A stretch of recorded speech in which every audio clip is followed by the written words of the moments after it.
What's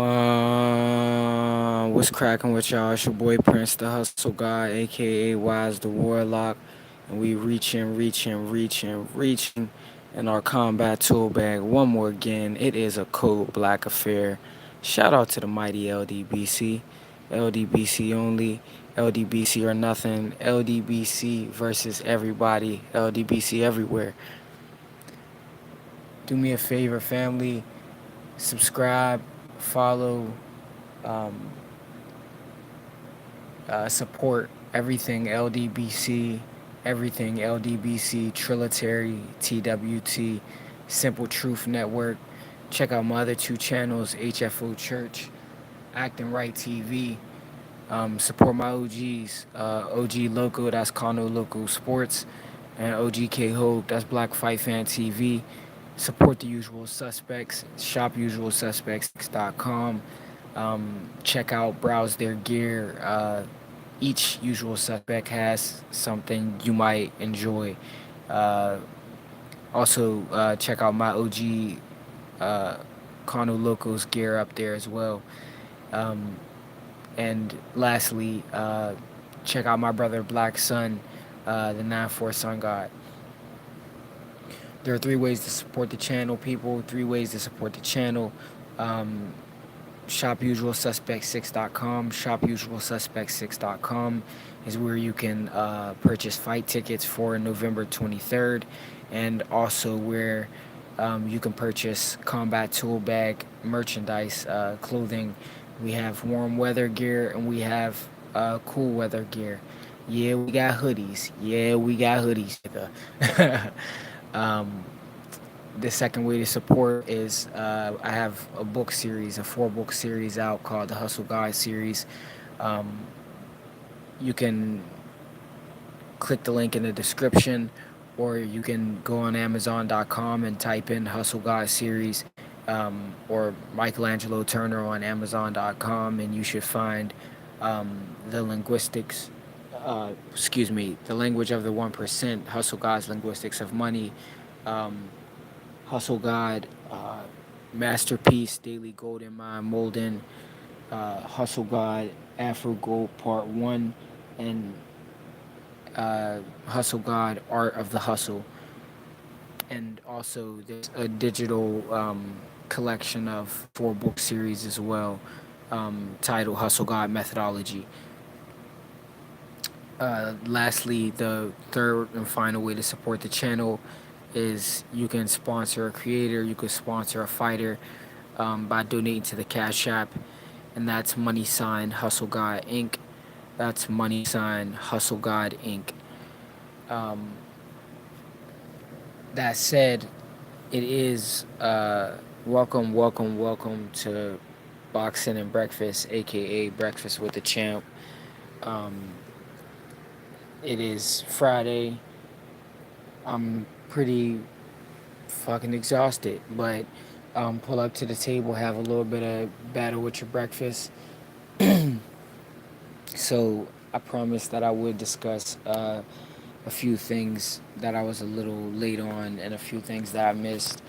And those things are the topic of today's show, or topics of today's show, and that's the Katie Taylor fight, the Abdullah Mason fight, and the Jojo Diaz Zepeda fight.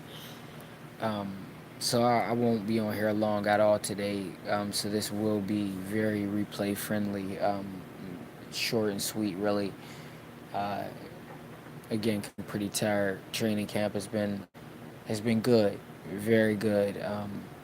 But I'm really feeling it today. So that said, let's dive in, ladies first. The Katie Taylor card, or the Katie Taylor fight.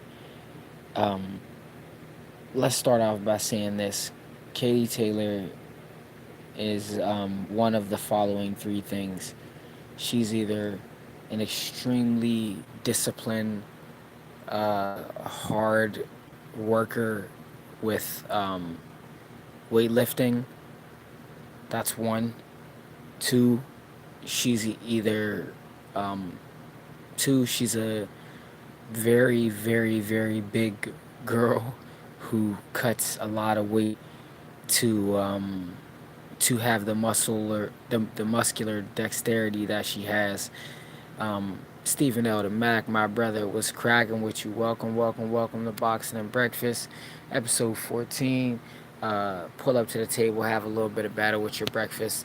Appreciate your support, brother. Um, yes, uh, and number two, real quick, I'm just going over. I'm just getting started, by the way, but I'm going over Katie Taylor, her fight. Um, Today's show is Katie Taylor's fight, Abdullah Mason's fight, Jojo Diaz, and William Cepeda.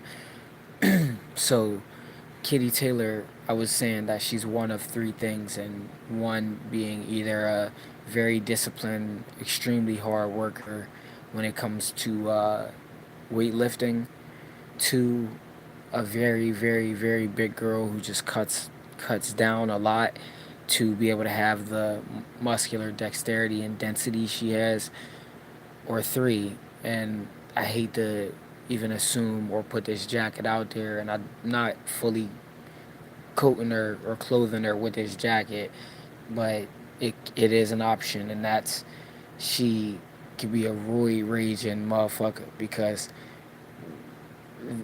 the fact, like, now a lot of people talk about her neck size. Now her neck is thick. It is a tree trunk, but I was more so like, though I seen the Amanda Serrano and Katie Taylor fight and replayed it, and then even watched it again a few more times, and then watched it when DAZN released the replay live of it. But when I looked at her in this fight, I was like, her shoulders, her traps, her lats, her back, it's huge. It's just huge compared to, now, granted, it was going to be huge compared to Amanda Serrano because Amanda Serrano is tiny. I mean, she's fought in 7 weight classes. Katie Taylor has always been a 135 pounder, and granted, you do grow, but she's not very young. I mean, she's been in the sport her whole life. She's been training, not at this level her whole life, but has been training in boxing for a long, long time.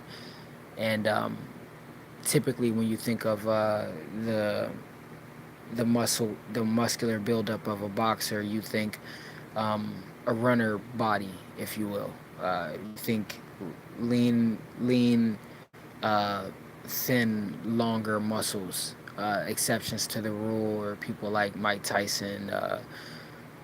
Um, but even when you look at Mike Tyson's build and the way he was cut, and if you look at Ali, or if you look at Smoking Joe, if you look at any of uh, the greats, they were kind of, well, another exception to the would have been like Marvin Hagler. He wasn't really built like a runner. He was shredded like Bruce Lee and kind of stacked. But the majority of the boxers that we see have this fast twitch muscle, slender build, because of the stamina requirements for boxing, because of the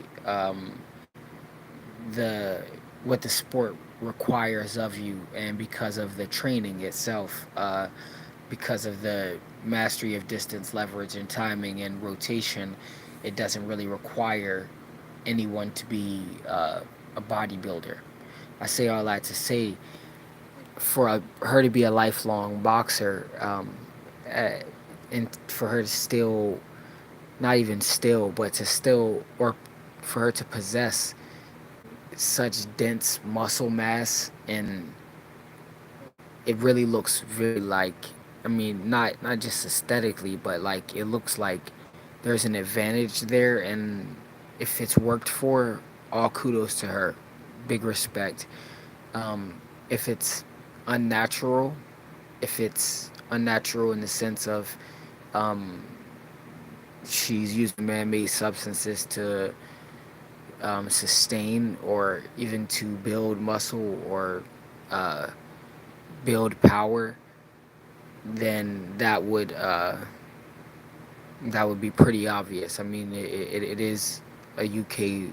Well, she's an Irish fighter, but uh, I just I when I look at her fight, I feel like I just see what my dad. Just so my audience has a little bit of background. My dad is a power lifter. He's he's a military man. He was a power lifter my whole life. That's his love, his passion. I've spotted him to the point. Well, I wouldn't say I spotted him, but I stood behind him as he's benched upwards of 600 pounds and deadlift over 1,000 pounds. Like the guy was an animal, you know what I mean, or close to 1,000 pounds, not over 1,000 pounds. Excuse me. Uh, I say all that to say it takes a lot to build muscle. I've studied with him, alongside him, the Ronnie Coleman's, the flexes, the I think who else? You got CT Fletchers. You got so many different people who are in that the bodybuilding powerlifting field, and he explained to me, broke down to me a while ago, that there's literally natural, meaning clean, bodybuilders, and then there are straight steroid competitions. Like you, it's not encouraged necessarily, but it's not frowned upon. The people who are in the steroid competitions all are using it. And when I look at, I say I like to say that I'm kind of familiar with muscle aesthetic, the way muscle looks. And then I'm a certified personal trainer through ISSA. So I also understand about building and sustaining muscle. And at the level that we have to uh, do cardio, or just think about it. If the average boxer is running 5 miles, 6 or 7 days of a week, that's 35 miles a week, and that's just the first workout. Um, that itself burns a lot of calories. That itself is going to have you kind of um, not. Let's just say if you're doing the exercises, I'm going to mention this. I mean that I just said, and then following, we can build a body based off of that. So you got just the running, you would have like a skinny fat build. Then you have let's say the standard when you go into a gym, you got 6 rounds of jump rope, and then you got about 6 rounds of shadow boxing at minimal, and then you got maybe like minimal minimum. This is a light day. 13 to 14 rounds on the punching bag, and maybe some mid work, and then you sit in the sauna after that, or do a cool down, right? And that's your second workout. But then you also have your strength training, where you're, let's say, at minimal. You're not doing any weightlifting, you're not doing any resistance band, you're just doing push ups and sit ups. So you got the running, the 30 to 35 miles a week. You have the boxing routine in the gym, and then you have the out of gym strength and conditioning, if you will. That in itself, yes, it will have you shredded. That in itself would have you maintain and also build some muscle, but you would have more of a calisthenic build, not a weightlifter build. Again, I say all that to say, when I look at Katie Taylor's power, and when I look at the muscle she retains, and I see basically the body of an Anthony Joshua on a woman. I see a weightlifter body on a boxer, and on a lightweight boxer at that. So I don't want to harp too much more on that, but it just it raises an eyebrow when you look at it. I mean, I seen her get hurt a number of times by Amanda Serrano, but I didn't see her slow down at all. I seen her. Granted, she's a counter puncher who works off the back foot, but she threw in combinations as a counter puncher the whole fight. I didn't see her stamina wane at all. I didn't see any effects of the lactic acid that would build up to have such big muscles that she has at her size. Um, I, I just it raises an eyebrow, but the performance, it was a good performance, solid performance, um, impressive counter punching. I like I like what I saw from her. I definitely think she's a threat at lightweight. Um, I still think she lost to Amanda Serrano, but given the outcome, regardless of the outcome, I meant to say, uh, Katie Taylor is still a hell of a fighter. Uh, I just Eddie Hearn and his affiliates have a lot of suspect dealings.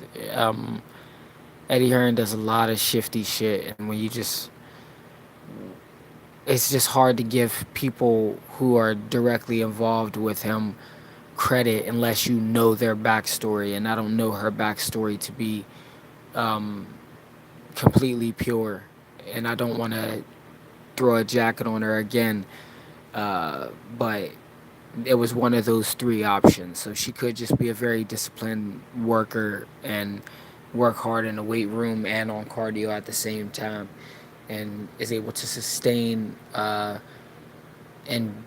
and maintain elite level cardio while uh, maintaining muscle density as possible, I guess.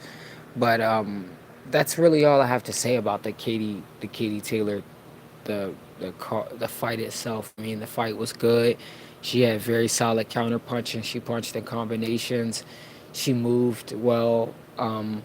I do think she can get a little more creative with her footwork, but that may not be her identity. So, um, yeah, I can't even go any further on about that. But Abdullah Mason, yes, yes, yes, yes. Everything everybody was saying about the kid. I mean, this kid is a problem. This kid is the future. When I see my first impression of seeing him fight, oh my goodness. I mean, when I first seen him stick out the jab and start moving, I just was like, damn, he's like Devin Haney with it a little bit, but Southpaw. Queen, hold on, y'all. Queen, the goddess, Queen Tay Tay. What's cracking with you? Welcome, welcome, welcome to Boxing and Breakfast, episode 14, aka Breakfast with the Champ. Pull up to the table, have a little bit of battle with your breakfast, and you make sure you have a wonderful day, Queen.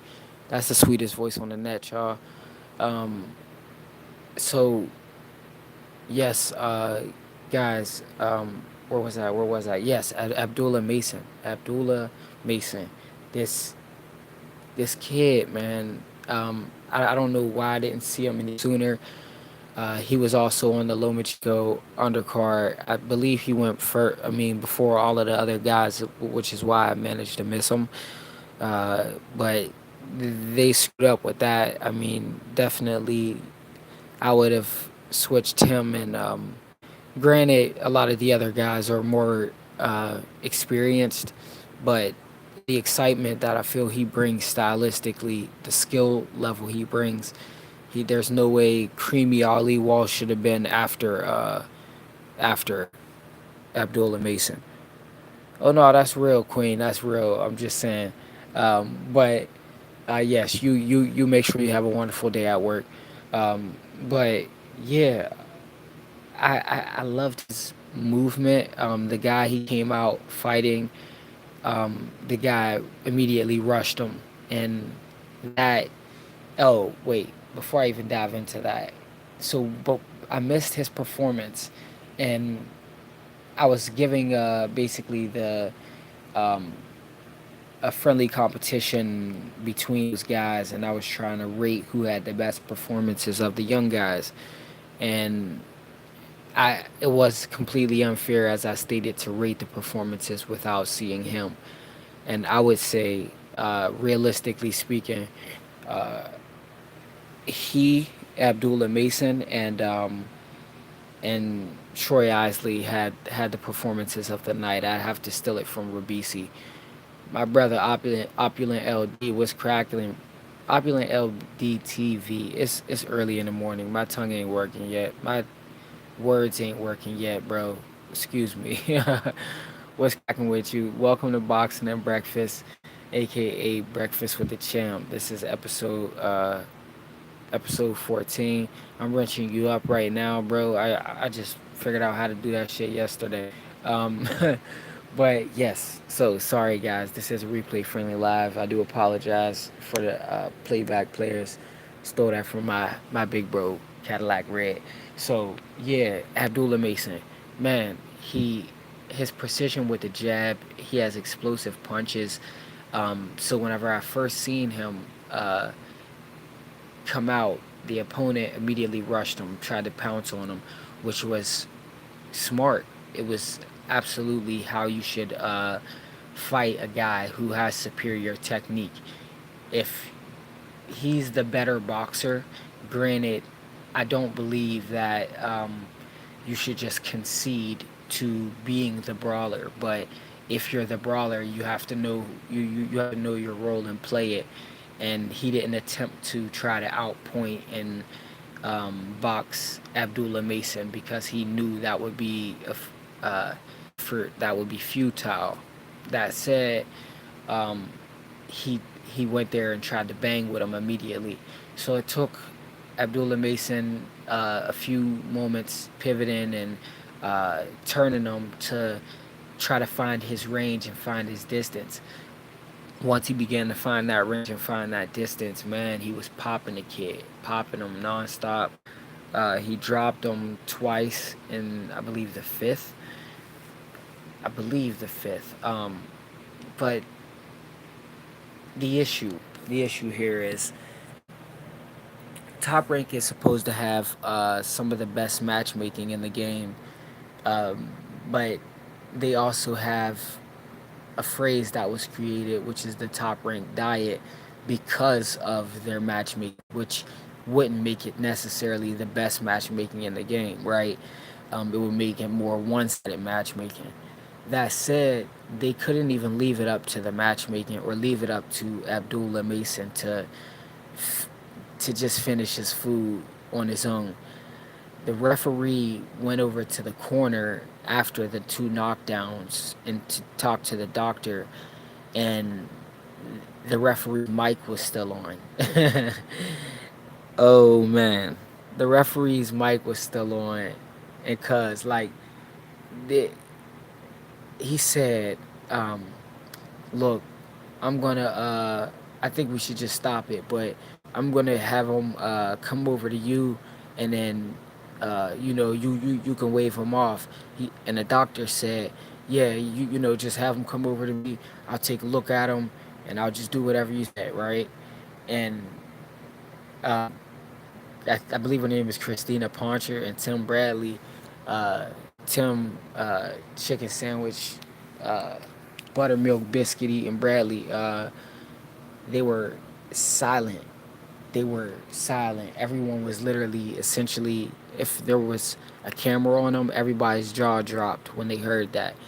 I mean, because I know mine did. and and needless to say, the round began. As soon as the round began, the referee said time, walked the fighter over, and we literally thought we saw what was scripted, what was spoken in that corner. And instead of just waving it off, I guess they caught wind that their conversation was heard. So the doctor, he tried pushing the fighter to try to see if he could throw him off balance, like literally pushing him side to side to try to see if he could just wave it off. The fighter was too sturdy on his feet, so he said, "You're good to fight." and the fighter was responsive, and he went back out there. Immediately, Abdullah Mason threw like a 4 or 5 punch combination, where like maybe if any one landed, and the ref jumped in, and it was over. So my issue with that was Abdullah Mason. For my first time seeing him, the first impression for the rounds that I saw, he was able to control his opponent better than his opponent at that level, better than Duke Reagan was at his level, being a well-known and a highly touted amateur that I followed, Duke Reagan, not Abdullah Mason, and still not being able be to see what Top Rank sees in Duke Reagan, but being able to certainly see in Abdullah Mason what everyone else sees in one fight that he wasn't even able to finish on his own. It says a lot about where this kid is at. I mean, they they said that he was double stamped. I guess some terminology, lame ass terminology, being used by them over at Top Rank, but it's rightfully so. I say because he has a lot of the family in the LDBC and the TWT stamping him. So that's a double stamp for you right there.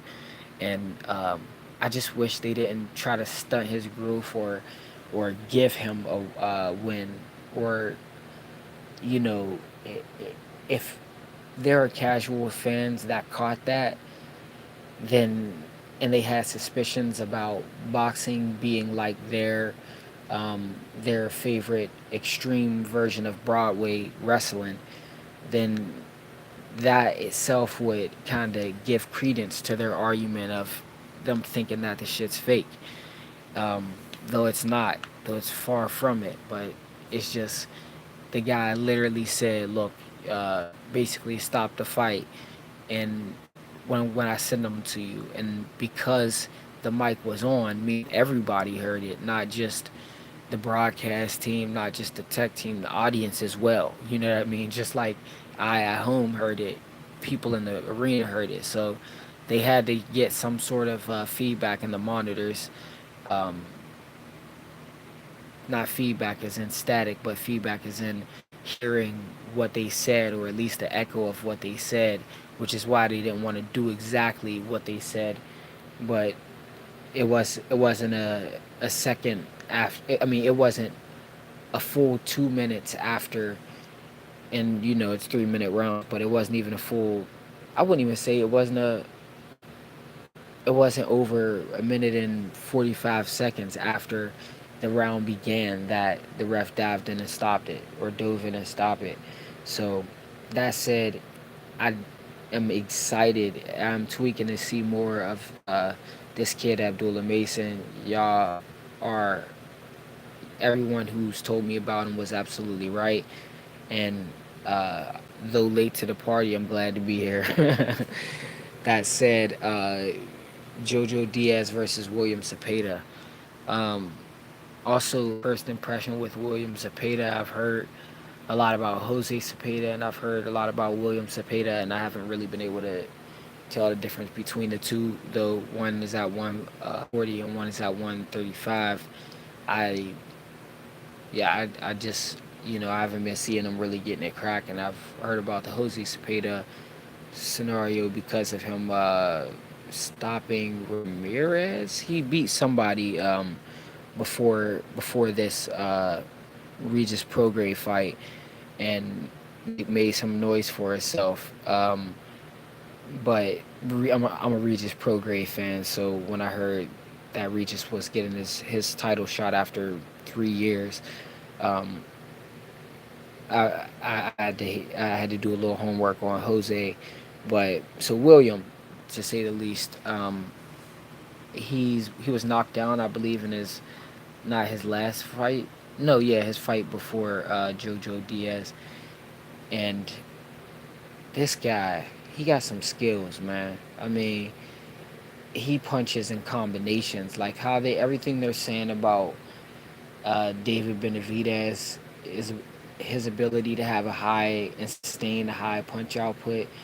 That's what William Cepeda is. I mean, He's a 135 pounder who has punch volume of uh, literally a minimum weight, a 100 pounder, because he's throwing these Pacquiao like combinations. Granted, it is Jojo Diaz, but Jojo Diaz is a can be a tough customer for anybody. I mean, I became a Jojo Diaz fan when I seen him fighting Gary Russell Jr.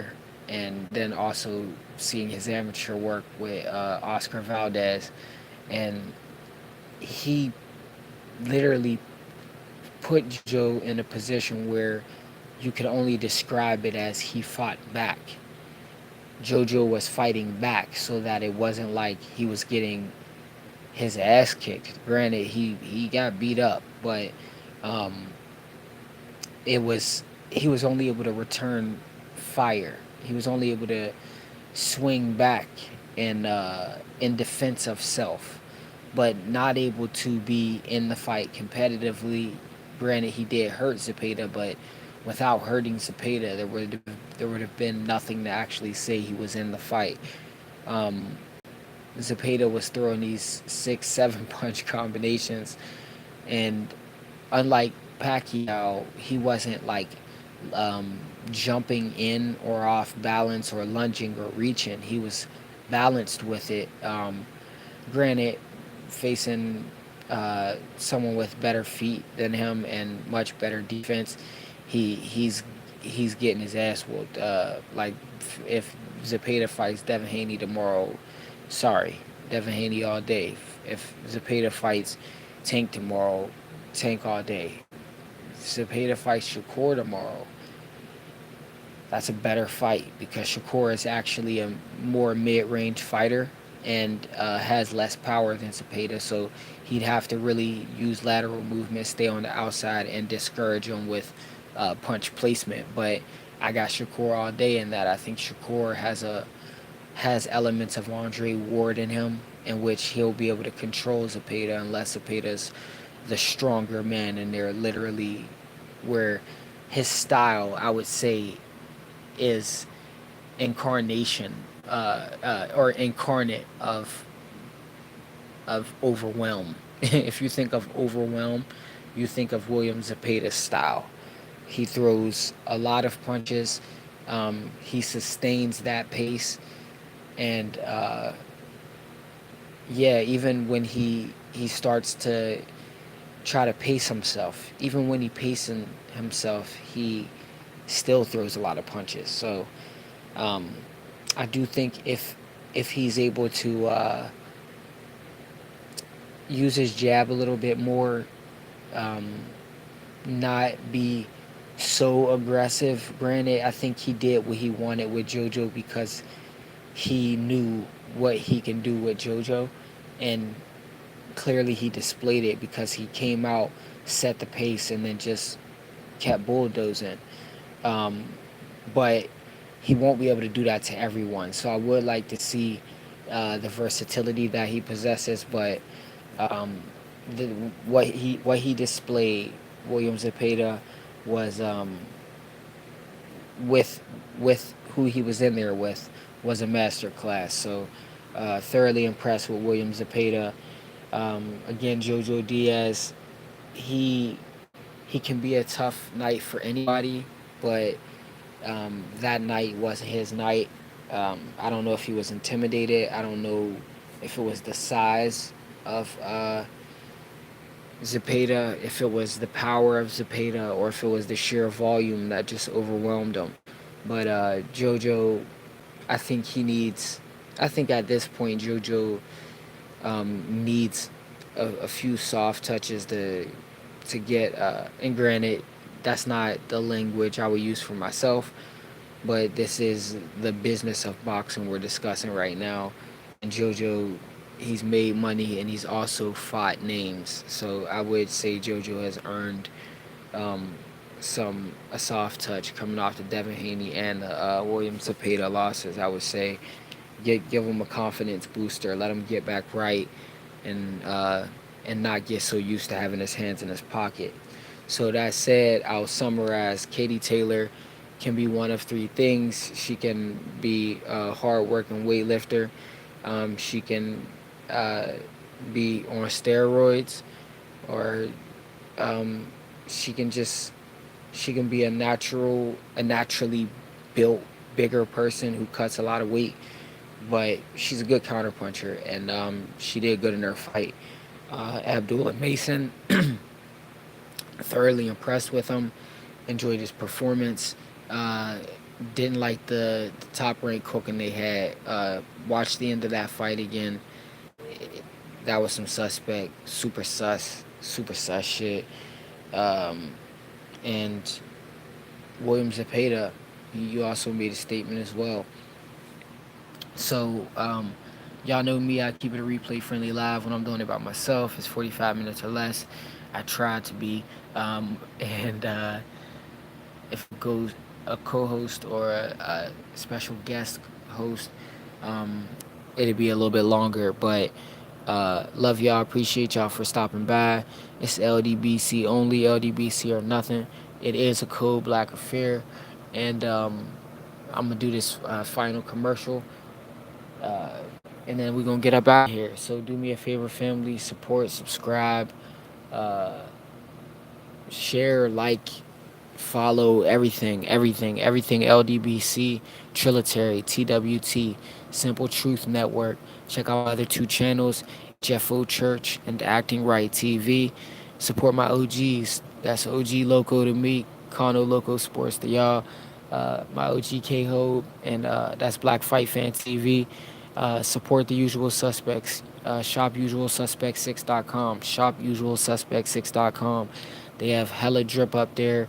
Um, get like Queen Tay Tay, post some shoes, make some posts, make a purchase, support the family. Also, check out my brother Black Sun 94 Sun God. There are three ways to support the channel, family. Three ways to support the channel. ShopUsualSuspect6.com. ShopUsualSuspect6.com. You can purchase fight tickets up there for my fight November 23rd. You could also purchase some combat tool bag merch to support the channel, support the grind, support the movement.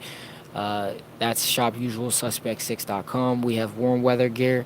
We got cool weather gear. And I also have a book series. The second way of supporting the channel is the Hustle God series. The link will be in the description after the video is posted. Uh, you'll find, if you type in Amazon.com, Hustle God series or Michelangelo Turner, you'll find the language of the 1%. That's the Hustle God's Linguistics of Money. That's a workbook. This is a financial literacy series, by the way. You'll find Hustle God Masterpiece, Daily Gold in Mind Molding. You'll find Hustle God Afro Gold Part 1. And you'll find Hustle God Art of the Hustle.